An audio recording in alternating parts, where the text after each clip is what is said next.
Film diawali dengan memperlihatkan seorang anak kecil yang terjebak di dalam tempat yang sangat sempit. Tidak lama kemudian, dari sela-sela tembok itu mulai keluar cairan semen yang begitu banyak. Anak kecil itu tidak bisa kemana-mana lagi, mau gak mau ia harus tenggelam di dalam kubahan semen dan film pun dimulai. 15 tahun setelahnya, keluarga kecil sedang merayakan kelulusan dari salah satu anak perempuan bernama Sam. Sam baru saja lulus dari sekolah insinyur yang dimana jurusan tersebut sangat sesuai dengan hobi dan kemampuannya. Sebagai hadiahnya, Sam diajak oleh ayahnya untuk bergabung dalam perusahaan ayahnya sendiri yang bergerak pada bidang penggusuran bangunan. Tentu saja, ajakan ini sangat amat menarik bagi seorang Sam, apalagi ia langsung mendapatkan proyek besar pertamanya. Ayahnya juga menyiapkan tiket keliling Eropa bersama pacarnya Sam yang bernama Peter apabila Sam berhasil menyelesaikan proyek ini. Pada hari itu juga, Sam langsung pergi menuju lokasi proyek yang akan menjadi tugas pertamanya. Setelah berjam-jam di perjalanan, Sam pun telah tiba di lokasi yang merupakan bangunan apartemen. Bisa kalian lihat sendiri, bangunan ini tidak terlihat seperti apartemen, melainkan seperti sebuah penjara. Dari sejarahnya, gedung ini dibangun oleh arsitek bernama Mallestraza pada tahun 1990. Tidak lama dari itu, Sam disambut oleh seorang penjaga apartemen yang bernama Mary. Lalu, dari pintu utama terdapat seorang anak pria yang baru saja masuk ke bangunan itu. Ternyata pria ini bernama Jimmy yang merupakan anak dari seorang Mary. Saat itu juga, ibunya langsung menyuruh Jimmy untuk mengantar Sam ke kamar 208 dan memberitahu segala aturan yang ada di bangunan ini. Baru saja naik ke lantai 2, Sam langsung dikagetkan dengan lampu yang mati secara mendadak. Ditambah lagi, Sam juga diperingatkan untuk tidak naik ke lantai 8 maupun atap bangunan. Untuk alasannya sendiri, tidak jelas kenapa Sam tidak boleh pergi ke lantai 8 di bangunan itu. Setelah berada di kamarnya, Sam pun bingung kenapa ada satu kamar yang ditandai sebagai milik Julie. Tapi ia gak mau berpikir aneh-aneh dan ia langsung membersihkan dirinya saat itu juga. Kemudian, Sam bertemu dengan Mary yang kebetulan sedang keliling di bangunan itu. Sam pun penasaran dan ia bertanya kepada Mary, sebenarnya ada berapa penghuni yang tinggal di apartemen ini. Uniknya, seluruh penghuni di apartemen ini hanyalah berjumlah 4 orang, yang dimana 2 orang terdiri dari Mary dan Jimmy dan 2-nya lagi penghuni tetap. Namun, Sam merasa ada yang ganjil kenapa penghuni lama di kamar ini tidak membawa segala perabotan-perabotan itu. Esok harinya, Sam bersiap diri untuk menganalisis struktur bangunan dan menentukan titik ledak yang terbaik. Sam bertugas memberikan laporan mengenai berapa banyak TNT yang dibutuhkan untuk merobohkan gedung ini.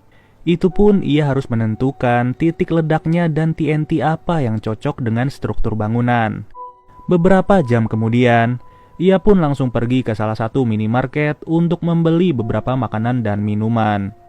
Karena rasa penasaran, ia meminjam sebuah komputer untuk browsing mengenai sejarah bangunan itu. Dari sini ia mengetahui sebuah fakta bahwa Mallestraza dan 16 orang lainnya sudah meninggal dalam keadaan mengeras di dalam tembok. Tragedi ini terjadi pada tahun 1993 yang lebih tepatnya 3 tahun setelah apartemen itu dibangun. Sesampainya di bangunan itu, Sam kembali menandai titik ledak terbaik untuk perobohan bangunan. Namun, ia dikejutkan dengan seorang pria yang berlari ke arahnya sambil membawa kapak. Ternyata pria ini adalah salah satu penghuni yang tidak terima dengan adanya kabar penggusuran. Gak lama dari itu, keluar seorang nenek-nenek yang mengira pintunya sedang diketok oleh seseorang. Lalu, Sam pun diundang untuk masuk ke kamar nenek itu dan ia melihat banyak sekali tumpukan buku. Nenek itu pun berkata bahwa buku-buku ini berjumlah 2301 dan dimiliki oleh Mallestraza. Pada malam hari, gak ada angin, gak ada hujan, Sam secara tiba-tiba diajak oleh Jimmy untuk pergi ke lantai 8. Padahal Jimmy sendiri yang melarang Sam untuk naik, tapi kali ini ia malah mengajak seorang Sam. Sambil menaiki lantai 8, Jimmy bercerita mengenai Mallestraza yang meninggal di dalam tembok. Bahkan sampai saat ini masih terdapat sebuah ruangan yang menjadi saksi dari insiden aneh tersebut. Jimmy juga memberitahu bahwa dari 16 korban tersebut terdapat seorang anak kecil bernama Julie. Ya, kalau kalian ingat, itu adalah kamar yang berada di dalam kamar 208. Ditambah lagi, scene yang di awal film itu sebenarnya memperlihatkan insiden yang menimpa seorang Julie. Setelah sampai di dalam ruangan, Jimmy memperlihatkan beberapa tembok yang menjadi saksi tewasnya seorang Julie, Malestroza maupun ayah dari Jimmy sendiri. Ya, ayah dari Jimmy juga menjadi korban saat Jimmy masih di dalam perut ibunya. Maka dari itu, sampai saat ini kita tidak pernah diperlihatkan sosok ayah dari Jimmy. Sedangkan untuk sosok Malestroza sendiri hanya tergambar di coretan tembok. Dari gambar itu, Jimmy pun mulai menakut-nakuti seorang Sam sambil bercanda. Namun anehnya, dari kejauhan Sam menyadari ada seseorang yang melihat ke arahnya. Ketika itu juga Jimmy berusaha untuk mengejar orang itu, dan saat ini Sam hanya berada sendirian saja. Parahnya lagi, dalam keadaan seperti itu, lampu senternya malah mati secara mendadak, dan hal itu membuat Sam yang panik sampai jatuh tidak karuan. Untung saja, Jimmy berhasil menemukan seorang Sam dan langsung mengajaknya keluar dari ruangan itu. Sam yang tadi jatuh harus mendapatkan sebuah luka di lututnya, dan dengan senang hati Jimmy menawarkan diri untuk mengobatinya. Tapi karena ada kesempatan, Jimmy yang mengobati malah modus sambil ngelus-ngelus kakinya Sam. Sam pun sadar pada saat itu dan ia langsung curiga sampai-sampai membuat Jimmy malu. Di malam harinya, Sam yang sedang bercermin melihat kaca yang ada di belakangnya berguncang secara kuat. Setelah cerminnya diangkat, paku yang menjadi cantolan bagi cermin itu malah mengeluarkan darah tanpa sebab. Tapi tiba-tiba Sam langsung ditarik ke dalam tembok dan ia tersadar dalam kondisi terkurung di dalamnya. Lebih mengerikannya lagi, tubuhnya perlahan-lahan harus tenggelam di dalam semen secara hidup-hidup. Untung saja, itu semua ternyata hanyalah sebuah mimpi buruk dan tidak benar-benar terjadi kepada Sam. Tidur yang tidak nyenyak di hari kedua membuat Sam terbangun sambil memeriksa kamarnya sendiri. Ia pun dikejutkan dengan kehadiran pacarnya yang bernama Peter dan datang ke tempat ini tanpa ngasih kabar. Saat itu juga Sam bersama pacarnya nekat untuk naik ke lantai 8 secara diam-diam. Tanpa disengaja, Sam melihat sebuah tanda yang terdapat di sebelah pintu itu. Uniknya lagi, di tanda itu ada sebuah tombol yang berfungsi dan benar saja ada pintu masuk rahasia yang tidak disangka-sangka. Ternyata, di dalam pintu itu terdapat sebuah lubang yang begitu dalam. Mengejutkannya, dari dalam lubang itu ternyata dapat melihat isi kamar mandi di kamar 208. Dengan kata lain, selama ini saat Sam lagi mandi sudah diintip oleh Jimmy secara diam-diam. Tidak sampai di situ, di dalam lubang itu terdapat sebuah pintu lagi yang berisi tempat-tempat pembuangan sampah. Di saat yang bersamaan, Mary muncul di hadapan mereka dan Mary pun langsung bingung kenapa Sam bisa sampai di sini.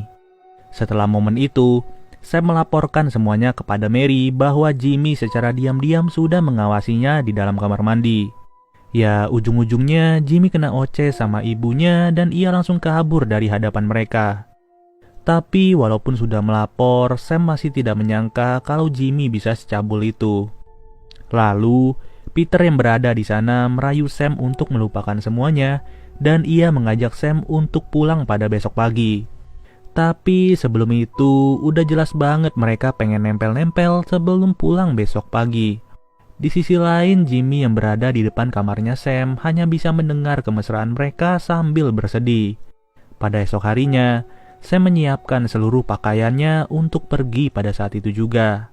Laporan dari analisisnya juga sudah disiapkan dan akan diberikan kepada ayahnya Sam, yang dimana dalam meruntuhkan bangunan ini kurang lebih membutuhkan 600 kg TNT. Sebelum berpisah, Jimmy menyempatkan dirinya untuk minta maaf dan memberikan sebuah kado kepada Sam. Ternyata kado itu adalah sebuah buku yang diambil oleh Jimmy dari kamar si nenek tua. Buku itu sendiri merupakan buku asli tulisan tangan Malestroza yang mencangkup struktur bangunan secara utuh. Mendengar hal itu, Sam menjadi antusias dan mencari tahu mengenai penjelasan dari buku itu.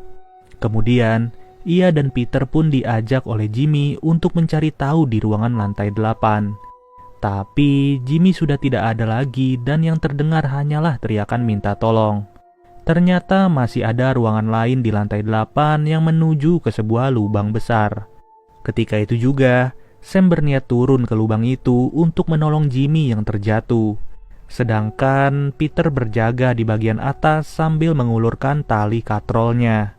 Pada awalnya semua berjalan secara lancar tanpa kendala sama sekali. Namun tiba-tiba ada sebuah besi tajam yang ditembakkan ke arah Peter secara otomatis. Alhasil Peter harus tewas berdarah-darah di depan mata pacarnya sendiri. Hal itu juga membuat tali katrol tidak tertahan lagi dan mau gak mau Sam harus jatuh dari ketinggian. Beberapa saat setelah itu, Sam terbangun dalam keadaan tidak mengenakan baju di dalam lubang. Anehnya, ia tidak sendirian berada di sana, melainkan ada seorang pria misterius. Betapa mengejutkannya bahwa Malestraza masih hidup dan terkurung di lubang apartemen ini. Ia pun memegang sebuah radio yang dimana dalam rekaman tersebut terdapat suara Jimmy lagi minta tolong. Dengan kata lain, suara yang didengar oleh Sam tadi adalah suara yang dibuat-buat alias bohong. Benar saja, dari atas lubang itu ada Jimmy yang sengaja melemparkan sebuah surat. Di dalam surat itu tertulis bahwa Jimmy tidak membiarkan Sam pergi dari apartemen ini. Dengan tujuan, Jimmy ingin agar Sam belajar bagaimana cara mencintai seorang Jimmy tanpa paksaan sedikit pun. Saking naksirnya, Jimmy secara diam-diam mengirimkan laporan kerja milik Sam ke perusahaan ayahnya sendiri. Bahkan ia juga sengaja menceburkan mobil Sam ke dalam sebuah danau. Semua ini dilakukan oleh Jimmy agar membuat persepsi seolah-olah Sam tidak pulang karena pergi berlibur bersama Peter. Kini, di dalam lubang itu Sam hanya bisa memperhatikan gerak-gerik Malestraza. Gak lama dari itu, Jimmy muncul dari atas lubang dan memberikan sebuah kaset kepada arsitek itu. Lalu, Malestraza pun berkata bahwa ketika anak laki-laki itu memberi perintah, maka kita harus mematuhinya. Jika tidak, percayalah kepadaku bahwa kita akan menderita. Benar saja, Jimmy menyuruh mereka berdua untuk menari di depan hadapannya sambil diiringi lagu. Parahnya lagi, Jimmy juga menyuruh mereka berdua untuk ciuman dan berhenti sesuai perintahnya. Sebagai hadiahnya, Jimmy memberikan sebuah walkie-talkie kepada Sam dan ia juga memberikan buah-buahan kepada Malestraza. Di sisi lain, pria penghuni apartemen mau gak mau harus meninggalkan bangunan itu. Itu semua dilakukannya karena sebentar lagi bangunan itu akan diruntuhkan. Sedangkan si nenek tua malah tetap bertahan di bangunan itu dan tidak tahu apa yang akan terjadi. Sam yang merasa kehabisan akal mencoba untuk merayu Jimmy. Ia berkata kepada Jimmy bahwa ia membutuhkan obat-obatan karena sedang terluka. Tidak sampai di situ, Sam juga mengaku bahwa ia sangat suka ketika Jimmy mengelus kakinya pada malam itu. Bahkan, Sam juga sengaja membuka bajunya di depan mata Jimmy untuk membuat dirinya terkena rayuan. Namun, hal itu ternyata sia-sia dan sampai sekarang ini Sam tidak mendapatkan pertolongan. Malahan, hujan yang mengguyur tanah di lubang itu membuat Sam terkejut tanpa diduga. Ternyata jasad pacarnya secara diam-diam dikubur oleh Malestraza di tanah itu. Ya, udah jelas itu semua dilakukannya atas perintah dari seorang Jimmy. Beberapa jam setelah itu, Malestraza bercerita kepada Sam bahwa ia sudah terkurung di sini selama 5.106 hari. Ia juga bercerita bahwa semua yang diberitakan oleh Mary kepada polisi adalah berita palsu. Yang dimana Mary bercerita kalau Malestraza sudah tewas di dalam tembok, padahal orang yang tewas di tembok itu adalah penghuni lainnya. Sedangkan Malestraza dibawa oleh Mary ke dalam lubang ini sebagai bentuk balas dendam karena suaminya sudah tewas akibat ide Malestraza.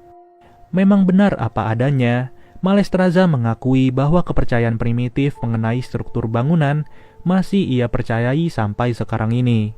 Dengan adanya makhluk hidup yang ditumbalkan sebagai korban, maka bangunan dipercaya lebih kokoh daripada umumnya.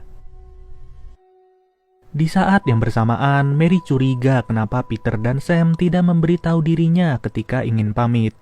Saat itu juga, Mary langsung pergi ke lantai 8 dan mendengar suara teriakan Sam dari bawah lubang. Tapi anehnya, ia malah menutup lubang itu dan langsung memarahi Jimmy semarah-marahnya. Mary bingung kenapa Jimmy bisa melakukan hal ini, padahal lubang ini dibuat untuk mengurung seorang Malestroza. Kalau kayak begini, Mary jadi takut apabila tindakan ini diketahui oleh polisi dan tentunya akan membuat mereka berdua masuk penjara. Siang harinya, tim peledak yang mendapatkan surat laporan dari Sam sudah tiba di apartemen ini. Dengan kata lain, rencana Jimmy sudah berhasil dan membuat ayahnya Sam tidak curiga sama sekali. Sam pun terus merayu Jimmy agar ia bisa merubah pikirannya untuk menyelamatkan Sam. Sam juga berkata, bagaimana mungkin aku bisa belajar mencintaimu apabila diriku sendiri sudah tidak ada lagi di dunia ini. Sedangkan Malestroza tidak memberikan izin kepada Sam untuk kabur dari lubang ini. Ia pun langsung mengikat tangan Sam di lubang itu sambil menggali sebuah kuburan yang ia rancang sendiri. Kuburan itu sengaja dirancang oleh Malestroza dengan beberapa aliran pipa yang terhubung dengan tangki semen. Malestroza percaya, di saat tim peledak mencoba untuk meruntuhkan bangunan ini tidak akan hancur apabila ada makhluk tambahan yang dikubur secara hidup-hidup. Di saat itu juga, secara diam-diam Sam mengambil sebuah besi tajam yang ada di belakang Malestroza. Saat ingin menusuk Malestroza malah tidak terkejut sama sekali dan ia menjelaskan bahwa memang itulah yang ia inginkan. Justru Malestroza membutuhkan bantuan Sam untuk sementara, yang dimana Sam bertugas untuk membunuh Malestroza saat ini juga. Emang bener-bener, gua kira Malestroza adalah orang yang jahat dan berniat untuk membunuh Sam. Tapi saat itu juga ia menyuruh Sam untuk membunuh dirinya, dan dengan berat hati Sam harus menancapkan besi itu ke tubuh Malestroza berkali-kali. Di akhir nafasnya, ia berterima kasih kepada Sam karena telah membantunya untuk tewas di dalam bangunan yang merupakan karyanya sendiri. Di luar bangunan, tim peledak sedang berhitung mundur untuk meledakkan TNT yang sudah ditanam. Namun untungnya tiba-tiba Jimmy berubah pikiran dan menyelamatkan Sam saat itu juga. Alhasil, hitung mundur langsung dibatalkan dan ibunya Sam ketakutan karena pengakuan anaknya. Ayahnya Sam pun terkejut bagaimana bisa anaknya berada di lubang itu. Pada akhirnya, Jimmy pun meminta maaf kepada ayahnya Sam dan ia melompat ke lubang itu. Ya, ujung-ujungnya Jimmy harus tewas di sebelah wanita idamannya, sedangkan Sam berhasil diselamatkan dan masih bernafas secara normal. Mary sendiri selaku ibunya Jimmy harus menghabiskan sisa hidupnya di penjara karena ia terlibat dalam aksi penyekapan ini. Di ending scene dari film ini, Sam memuji seluruh karya dari Malestroza, yang dimana sampai saat ini sudah ada 27 bangunan yang dibuat oleh Malestroza. Hebatnya sampai sekarang ini seluruh bangunan itu masih berdiri tegak dan kokoh, ditambah lagi rencana penggusuran apartemen ini tidak jadi dilakukan untuk menghormati jasa Malestroza. Jujur aja, film ini keren banget sih menurut gua karena di awal film kita tertuju pada sosok Malestroza yang dikira jahat dan sadis. Tapi ternyata plot twistnya baru ditunjukin saat pertengahan film ini. Oke deh guys, mungkin segini aja pembahasan dari film Walk In. Sampai bertemu lagi di video berikutnya. Gua Nandi cabut dulu. Dadah.